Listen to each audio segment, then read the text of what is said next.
నువ్వు ఎలాంటి ఆశతో వచ్చావో, ఏ స్థితిగతుల మధ్య వచ్చావో, ఎలాంటి ఆశని గుండెల్లో దాచుకొని వచ్చావో నా దేవునికి తెలుసు.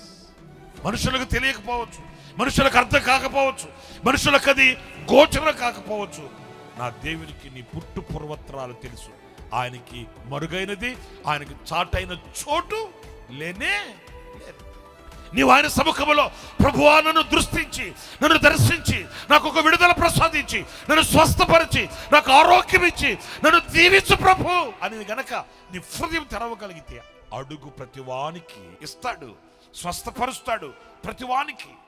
ఒకవేళ నేను కొన్న ఉన్నవాళ్ళు నిన్ను దాటుకొని వెళ్ళి ఉండొచ్చు, నీకు అయిపోయిన వాళ్ళు నిన్ను అర్థం చేసుకోకపో ఉండవచ్చు, మిత్రులు నీకు శత్రువులు అయి ఉండొచ్చు, ఒకవేళ నిన్ను అసలు గుర్తించే వ్యక్తులు సమాజంలో నీకు కానరాకపోవచ్చేమో. కానీ మనుషుడు దాటిపోయినట్లు ఈ రాత్రి దాటిపోయేవాడు కాదు నా దేవుడు.